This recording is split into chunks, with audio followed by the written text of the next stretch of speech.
Kashmir news में एक बार फिर आपका खैर मकदम है। 26 जनवरी को मुल्क का मजहबी कल्चर जम्मू कश्मीर की झांकी में नजर आएगा।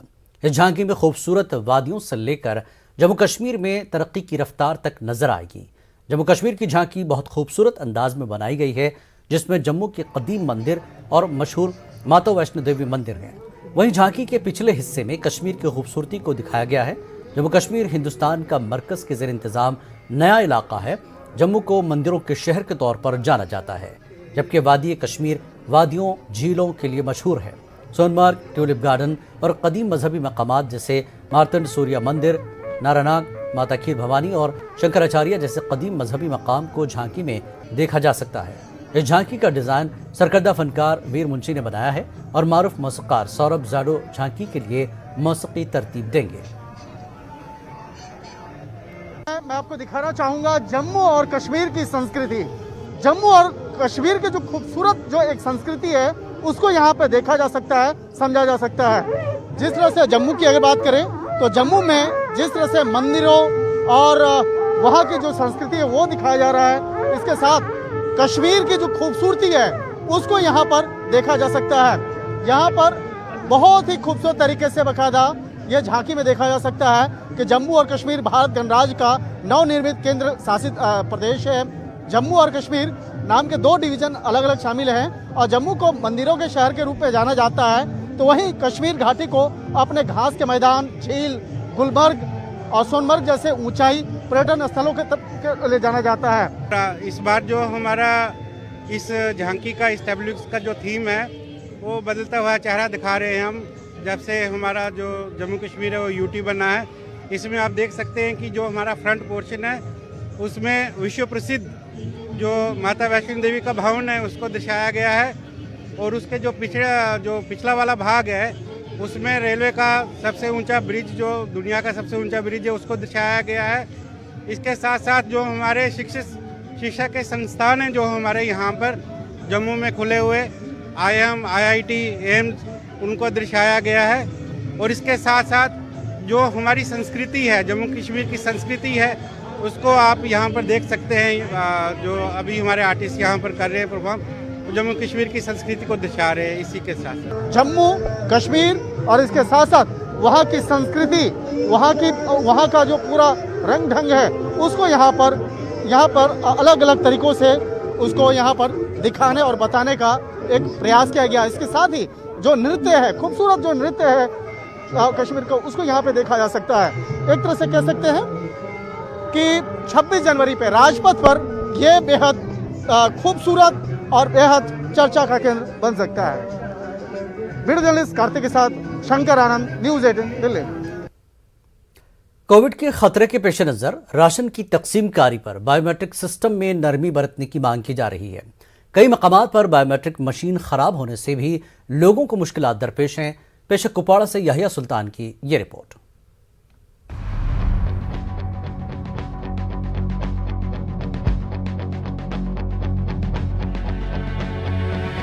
एक तरफ जम्मू कश्मीर में कोविड के बढ़ते केसेस के चलते सोशल डिस्टेंसिंग पर जोर दिया जा रहा है, तो दूसरी जानिब राशन हासिल करने के लिए लोगों की ये भीड़ देखी जा रही है। मतीपुरा दरगमूला कुपवाड़ा में महकमे फूड एंड सप्लाईज के राशन डिपो पर बायोमेट्रिक मशीन खराब होने से यहाँ लोगों की भीड़ लग जाती है। राशन के लिए लोगों को घंटों तक इंतजार करना पड़ा। लोगों की मांग है कि कोविड के चलते फिलहाल राशन को ऑफलाइन मोड से तकसीम किया जाए। मतीपुरा दरगमूला के लोगों का कहना है कि 2-3 रोज से सेंटर पर इसी तरह की भीड़ है। उनका कहना है कि राशन एक अहम जरूरियात जिंदगी है। तो यहाँ हमारा मुंशी साहब कह रहा है कि हमारा सिस्टम वेट करे, जो ये बायोमीटर ये नहीं चल रहा है। तो पिछले 2 दिन हमने इंतजार किया, 2 दिन से हमने राशन नहीं मिला। आज हम तीसरे दिन आ गया, चालू हो गया। तो लेकिन जब एक राशन कार्ड को राशन मिलता है उसके बाद तकरीबन 1 घंटा रुकना पड़ता है। बोलता है 1 घंटे के बाद इसको टावर फिर आएगा, फिर चलेगा। जब तक कोविड है तब तक अगर इसको ऑफलाइन किया जाएगा तो उससे हम भी बचेंगे और हमारा बच्चे भी बचेंगे और हमारी सोसाइटी भी बचेगी। चावल का जो मामला है ऑफलाइन, इसके बगैर कोई हल नहीं है। अगर गवर्नमेंट चाहे तो ऑफलाइन कर सकती है, क्योंकि कोचिंग सेंटर, स्कूल, बच्चे तमाम बंद हैं।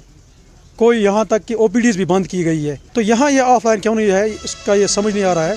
गवर्नमेंट से हम गुजारिश करते हैं आपकी वसादत से कि मेहरबानी करके जब तक ये कोविड है इसको ऑफलाइन कीजिए। इधर बायोमेट्रिक मशीन अक्सर औकात खराब रहती है। महकमे के मुलाजिम का कहना है वो कभी कभी देर शाम तक स्टोर पर राशन की तकसीम के अमल में लगे रहते हैं, मगर मशीन न चलने से वो भी बेबस हो जाते हैं। बायोमेट्रिक जरिए दिवान राशन दोन जनाब टोटली दोन बिहत दोन आज योत मगर बायोमेट्रिक चलिया क्या पे स्टोर बंद कर मगर जमलिंग इथे कन आज चलिया यह अचानक बेहान तकरीबन 10 मिनट 20 मिनट बेहान तीस कल जमलिंग बजाय यो बीट जनाब बराबर 1 बजे बीट हाँ 1 बजे तम अंगूठ वगैरह अत पे कोड वोड खतर आ जनाब यम खतर प्रत कह आव तम फिंगर कोर यह पता कि पॉजिटिव कुछ नेगेटिव कुछ सरकार वोन दियो तुम फुल तह। जरूरत इस बात की है कि लोगों तक राशन पहुंचाने और इस दौरान कोविड से बचने के लिए हुकूमत भी राशन की तकसीम से मुताल्लिक मुतबादिल इंतजामात पर गौर करे। न्यूज़ 18 उर्दू के लिए याहिया सुल्तान की रिपोर्ट। यूएई में जम्मू कश्मीर महकमे सेहत के आउटरीच प्रोग्राम के मुस्बत नतायज सामने आ रहे हैं और इस जानिब काफ़ी अच्छा रिस्पॉन्स देखा गया। जम्मू कश्मीर में सेहत को मजीद फ़रोग देने के लिए हाल ही में दुबई में एक इवेंट मुनक्किद किया गया था। महकमे के एडिशनल सेक्रेटरी ने कहा कि दुबई फेस्टिवल काफ़ी कामयाब रहा है। जो मीटिंग्स, इंसेंटिव्स, कॉन्फ्रेंसेस और एग्जिबिशंस में जो हमारा पोटेंशियल है जम्मू कश्मीर का, उसको हम लोगों ने हाईलाइट किया, जो ministry of tourism government of India की तरफ से ऑर्गेनाइज किया गया। इसके अलावा हम लोगों ने एक दुबई आउटरीच मीट ऑर्गेनाइज की जिसमें दुबई के जो ट्रैवल ट्रेड फ्रेटर्निटी है और जो वहाँ की मीडिया फ्रेटर्निटी है और उनको हमने इन्वाइट किया और उनको एक प्रेजेंटेशन दी। उनके साथ हमने एक डिटेल्ड इंटरेक्शन की कि जम्मू कश्मीर टूरिज्म को जो है दुबई में और मिडल ईस्ट में हम लोग कैसे प्रमोट करें, और वो इंटरेक्शन जो है वो काफ़ी इनकरेजिंग रही। और हम लोगों ने पूरे दुबई के जो हमारे लोग हैं उनको इनवाइट किया कि वो जम्मू कश्मीर आएँ और जम्मू कश्मीर की खूबसूरती और जम्मू कश्मीर की हॉस्पिटैलिटी को एक्सप्लोर करें। और हमें पूरी उम्मीद है कि इन एफर्ट्स के बाद ज़्यादा से ज़्यादा टूरिस्ट जो है आने वाले महीनों में दुबई से और मिडल ईस्ट से जम्मू कश्मीर आएंगे और यहाँ की खूबसूरती, यहाँ की हॉस्पिटैलिटी को एक्सप्लोर करेंगे। जिला कठुआ के बरनोटी ब्लॉक के लोगों ने स्थानीय सरपंच पर घोटाले का इल्जाम लगाया। उनका कहना है कि जब से अनुराधा सरपंच बनी है तब से इस पंचायत में घोटाला शुरू हो गया। लोगों का कहना है कि फंड होने के बावजूद सरपंच ने सड़क की मरम्मत नहीं कराई है और इसकी शिकायत जिला इंतजामिया से की गई है, ताहम अभी तक कोई जांच शुरू नहीं हुई। लोगों का कहना है कि इस घोटाले में बीडीओ और महकमे देही तरक्की के लिए के कई एहलकार शामिल हैं। दफ्तर किया वीडियो दफ्तर पता किया ब्लॉक बरनोटी तो सर उत्थे सानू जीआर सैकटरी ने दस्सिया कि पेमेंट निकली है। उदों बाद डीसी दफ्तर गए, उत्थों फाइल कढ़ाई, उत्थों सानू पता लग्या कि 1,45,000 पेमेंट होई भी सरपंच के हसबैंड का नाम, जिहदा कि कहते ब्लड रिलेशन पेमेंट नहीं होंगी। दरअसल टोटली गलत होया इत्थे ते जिन्हें लोगों पेमेंट कड्ढी है, जे बीडीओ है या ग्राम सेवक है, सरपंच है, उंदर कड़ी कार्रवाई हुई है। और प्लान च भी नहीं है कम, इन्हें स्पैशल पैसा रखा 14FC का, ना कि वो प्लान कोई ग्राम सभा का प्लान नहीं है। उस सीधा इन्हें डायरैक्ट सैकटरी सरपंच ने मिली है 1.5 लाख रुपया, वो सीधा कढ़ाया इन्हें आपूं च मिली है। फ्रॉड करिए इन्हें पैसे कढ़ा देन। साड़ी ये मांग है LG साहब के जिले उनकी एडमिनिस्ट्रेशन के अगे कि अगर इतने करप्शन फ्री की गल करते हैं तो अस चाहते हैं कि पूरी एक टीम आवे और एडमिनिस्ट्रेशन इसी आई है अपनी टीम बनाए और एक अच्छे तरीके से प्रॉपर तरीके गारी की जाए। कोई ट्रैक्टर रोड नहीं बने तक, जितनी बार ये पैसा आया खादा गया है और कुछ भी कम नहीं होया तक। पेमेंट भी निकली है, घोटाले काफ़ी घोटाले होंगे हैं और हर बार सरकार ही कहती है कि रोड का रिपेयर हो गया, फलाना हो गया, कुछ नहीं अज तक होया।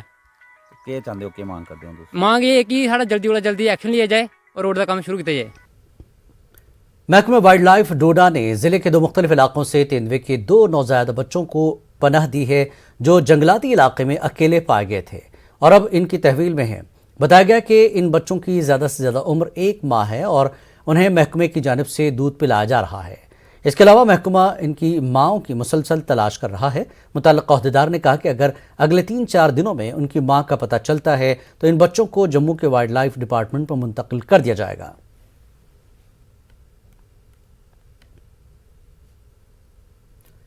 एग्रीकल्चर जोन पाभर ने पतलबाग इलाके में प्रधानमंत्री किसान मान योजना के तहत घर घर जाकर 18 साल से लेकर 40 साल तक के किसानों की रजिस्ट्रेशन शुरू कर दी है। आज 200 के करीब किसानों ने रजिस्ट्रेशन कराई। 60 साल की उम्र के बाद इस स्कीम के तहत 3,000 रुपये माहाना पेंशन मिलेगा। किसानों ने इस स्कीम को लागू करने पर मरकजी सरकार का शुक्रिया अदा किया। स्कीम से फ़ायदा ये है कि लोगों को पेंशन स्कीम है ये, जो कि एट द एज ऑफ 60 उसके बाद इनको हर महीने 3,000 रुपया मिलेगा। जो इस वक्त इनको अभी एज ग्रुप है 18 to 40, उनको ये स्कीम आई है, जो इसमें एनरोल हो सकते हैं, अपने आप को रजिस्टर कर सकते हैं। सारे ज़मींदार भाई इस वक्त आगे आए और इस स्कीम का फ़ायदा उठाएं। जम्मू कश्मीर के फार्मर इस स्कीम का फ़ायदा उठाएं ताकि उनको ओल्ड एज में ये पेंशन फिर हेल्प करेगा, चाहे उसकी दवाई की ज़रूरत हो, फिर खाने पाने की ज़रूरत है, किसी और चीज़ की ज़रूरत हो, ये उस टाइम भी पैसे हमें काम आता है। तो ये एक अच्छा इनिशिएटिव लिया है। उसमें पहाड़ी तबके की एक मीटिंग मुनक्किद हुई। इसमें काफ़ी तादाद में इस तबके के लोगों ने शिरकत की। उन्होंने ST का दर्जा देने की मांग को लेकर दस्तखती मुहिम शुरू कर दी है। पहाड़ी तबके के नुमाइंदों ने कहा कि वो इस मांग को लेकर एहतजाज भी करेंगे। कंपेन है वो स्टार्ट की गई है, जो हर ब्लाक तक जाएगी और सिग्नेचर होने तो बाद सारे सिग्नेचर जोड़े ने गवर्नमेंट ऑफ इंडिया भेजे जाएंगे। ये सिग्नेचर जोड़ा हर एक पहाड़ी एक सिग्नेचर ने रूप जोड़ा एक अपनी जी डिमांड रख रहा है गवर्नमेंट ऑफ इंडिया की कि उन्होंने जोड़ा ST स्टेटस जोड़ा वो दिता। सिग्नेचर कैंपेन से कनेक्टिविटी हो रही है, लोग जुड़ रहे हैं, लोगों को मुद्दे का पता चल रहा है और जैसे कनेक्टिविटी बढ़ेगी, जैसे मैंडेट बढ़ेगा, जैसे रेफरेंडम बढ़ेगा, कहते हैं voice of the people is the voice of the god. अगर voice of the people voice of the god होती है तो voice of the people voice of the king भी होती है। तो देश के राजा को देश के जो लोगों की वॉइस है। बॉर्डर बटालियन के उम्मीदवारों ने नौशहरा और राजौरी में हुकूमत के खिलाफ एहतजाज किया। उम्मीदवारों का कहना है कि उन्होंने पहले ही फिजिकल टेस्ट पास किया है और वो 2 बरस से तहरीरी इम्तिहान की तैयारी कर रहे हैं। इनका इल्ज़ाम है कि हुकूमत ने अब इन्हीं असामियों के लिए दोबारा नोटिफिकेशन जारी की है। उन्होंने इसको वापस लेने की मांग की। एहतजाजियों ने LG से मदाखलत की अपील की कि अगर 2019 के फॉर्म लगे हुए हैं, 2022 में सेम वैकेंसीज पर री एडवर्टीजमेंट निकाली जा रही है। या तो वैकेंसी इंक्रीज होती, वैकेंसीज इंक्रीज नहीं हुई है। हाँ, और उसके बाद ये है कि जो क्वालिफाइड है, चाहे वो क्वालिफाइड है चाहे वो डिसक्वालिफाइड है, वो बच्चा वापस से फॉर्म नहीं लगा सकता। ये इशू जो है मेन बॉर्डर के जो एस्पायरेंट्स हैं उनको मंजूर। वक्त एक और ब्रेक के बाद फिर लौटते हैं।